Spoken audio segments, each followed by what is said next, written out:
자, 친절한 형제들의 전문가 허재강입니다. 반갑습니다. 자, 저번 주 달러가 급등했습니다. 자, 달러가 급등하면서 해외 선물 시장에 변화가 있었죠. 반면 증시 시장의 하락을 면치 못했는데요. 미국 증시가 하락했던 주된 이유는 애플의 주가 하락 때문이었습니다.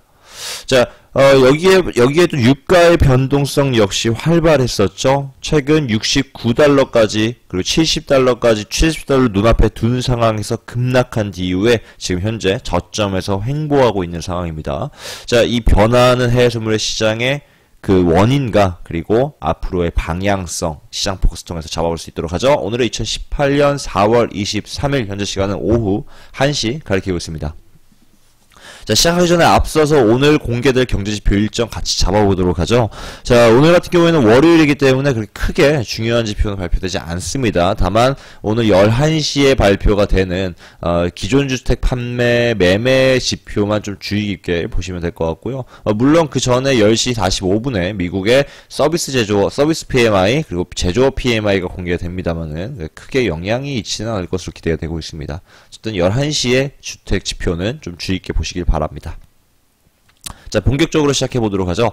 자, 5일 같은 경우에는 저번 주 금요일 70달러를 눈앞에 둔 상황에서 추가적인 상승세를 유지하지 못한 채 69.55에서 하락하기 시작하면서 급락했습니다. 자, 하지만 67.50 라인을 기준으로 반발 매수세에 의한 상승을 보였는데요. 자, 유가가 이렇게 하락한 이유 뒤에는 트럼프 대통령이 지금 유가의 높은 가격을 지적했기 때문인데, 자, 지금 생산량이 늘어나는 추세 속에서 이게 유가 가격이 너무 높을 필요가 없다. 오히려 누군가가 뒤에서 유가의 가격을 조정하고 있을 것이다 라고 언급하면서 유가가 한 차례 급락했습니다. 역시나 추세선 저항선 돌파하지 못한 채 하락했다라고 보시면 좋을 것 같고요. 하지만 이미 전파동의 고점인 65.50달러 돌파한 이상 추가적인 상승세는 72달러 선까지 유지되는 부분입니다. 자, 그래서 72달러까지 추가적으로 매수 대응하도록 할 텐데요. 자, 현재 하단 추세선이 조금 깨졌네요.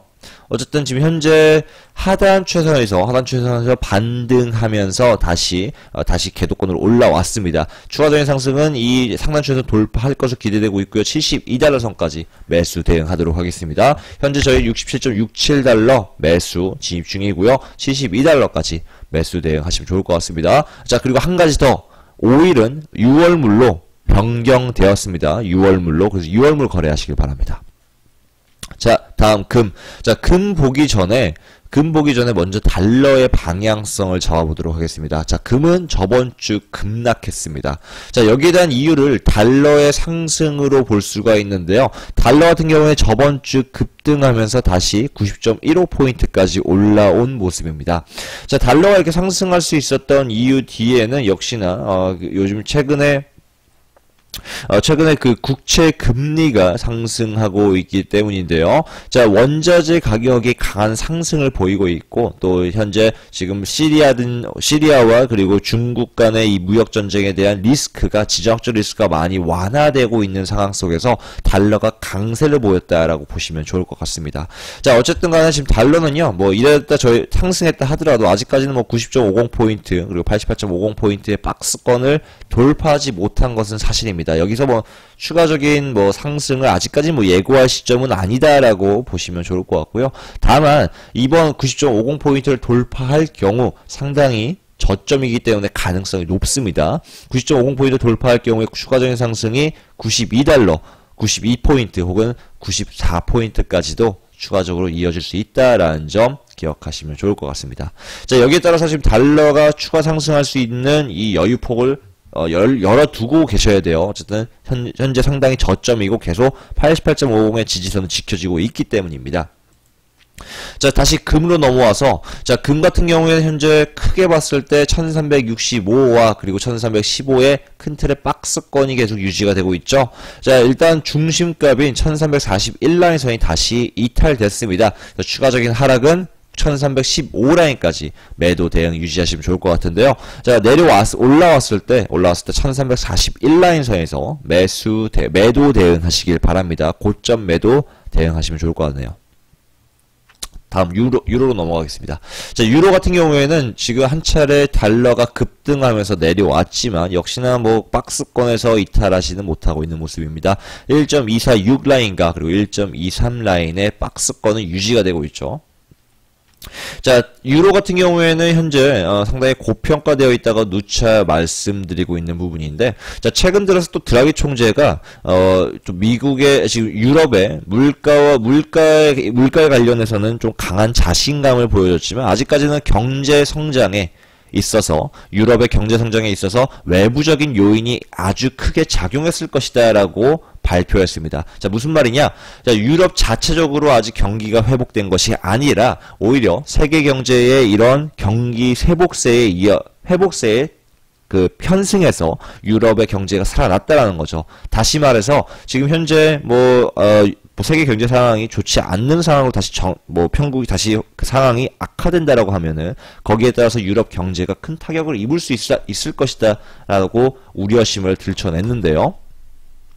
자, 이런 지금 드라기 총재의 연설로 봤을 때 아직까지는 테이퍼링을 극단적으로 빠른 시일 안에 진행할 것으로 기대가 되지는 않는 부분입니다. 여기에 따라서 유로도 역시나 조정을 받는 모습이고요. 자, 유로는 어쨌든 간에 지금 매수 추세선 이탈한 상황 속에서 추가적인 하락이 1.20 라인까지 길게 유지될 것으로 기대되고 있습니다. 자, 이번 주에 보시면은요, 이번 주 목요일인가요? 이번 주 목요 26일이면은, 그렇죠. 목요일이죠. 자, 이번 주 26일, 목요일 저녁 8시 45분에 유로존의 금리 결정, 그리고 통화정책 회의가 진행이 됩니다. 자, 여기에 따라서 다시 유로가 크게 변화할 것으로 기대되고 있는데요. 자, 저번 주 공개되었던 드라기 총재의 이런 연설을 미루어 봤을 때, 아직까지 유럽 경제 정책에 있어서 큰 변화는 있진 않을 것으로 기대되고 있습니다. 자, 그렇다고 했을 때 유로가 상당히 고평가되어 있습니다. 그럴 경우에 한 차례 하락을 조정을 크게 받을 수 있다는 점 기억하시면 좋을 것 같고요. 자, 역시나 매수 추세선 이탈했기 때문에 하락은 1.20 라인까지 보시면 좋을 것 같습니다. 자, 추가적인 매도 대응은 1.23 라인 뚫을 때 대마디가 뚫리면 바로 매도 신호 드리도록 할게요. 1.23 라인 뚫려도 아직까지 600틱 더 아래로 열려 있습니다. 그러니까 성급하게 잡지 마시고요. 확실하게 신호 받아서 진입하시길 바랍니다. 자, S&P 같은 경우에 한 차례 내리 눌렸습니다. 그러나 역시 지금 현재 오늘 장 오픈하고 나서 상승 항세를 유지하고 있는데요. 자, 이렇게 한 차례 내리 눌렸던 이유 뒤에는 역시나 미국의 미국의 주식의 동향의 변화가 있었기 때문입니다. 자, 저번 주 보시면 애플의 주가가 크게 하락했는데요. 이렇게 급락한 이유 뒤에는 모건 스탠리가 현재 애플의 이런 지금 생산 판매량을 따져봤을 때 이번 연도 1분기, 2분기의 매출이 크게 감소될 것이다 라고 예측했기 때문인데요. 자, 실제로 지금 애플의 세계 최대 반도체 위탁 생산 업체인 대만의 업체가 상당히 지금 매출이 하향 조정되면서 여기에 따른 반대 급수로 여기에 이걸로 유추해 봤을 때 현재 애플의 지금 애플의 판매량이 상당히 저조하다라는 것을 단편적으로 확인할 수가 있습니다. 자, 여기에 따라서 애플의 주가가 하락함에 따라서 지금 미국 S&P의 주가 하락이 이어졌다라고 보시면 좋을 것 같은데요. 자, 이번 1분기에 기업들의 실적이 하나둘씩 공개되는 과정 중에서 한 차례 다시 반등할 것은 자명한 일입니다. 자, 2650 라인에서 그대로 매수 대응 유지하시면 될 것 같고요. 자, 어쨌든 간에 계속 박스권 유지되고 있는데, 자, 2800 라인선까지는 무난하게 상승 기대되고 있습니다. 자, 한 차례 조정은 있었지만 다시 반발 매수세로 인한 상승이 유지가 될 것으로 기대됩니다. 2650 라인선 매수 대응하시고요. 2800 라인까지 매수 대응하시면 될 겁니다. 자, 다음 N. 자, N 같은 경우는 먼저 수익 축하드립니다. 일단 현재 저희 9450 라인선 매수 진입해서 약 한 200틱 가까이 수익 중이네요. 수익 축하드립니다. 자, 250틱 수익 중이죠. 300틱인가요? 300틱 수익 중이네요. 수익 축하드립니다. 자, 어쨌든 간에 지금 현재 9350 라인선 뚫었습니다. 자, 추가적인 하락은 매수 추세선 이탈했기 때문에 어디까지? 9150 라인까지 더 길게 아래로 열려 있습니다. 아직도 한 300틱 가까이 더 300T인가요? 300T 가까이 더 열려있다라고 보시면 좋을 것 같습니다. 자, 9350 라인에서 뚫었기 때문에 추가적인 매도 대응하겠습니다. 9350 라인 매도 진입 대기 하시면 좋을 것 같습니다.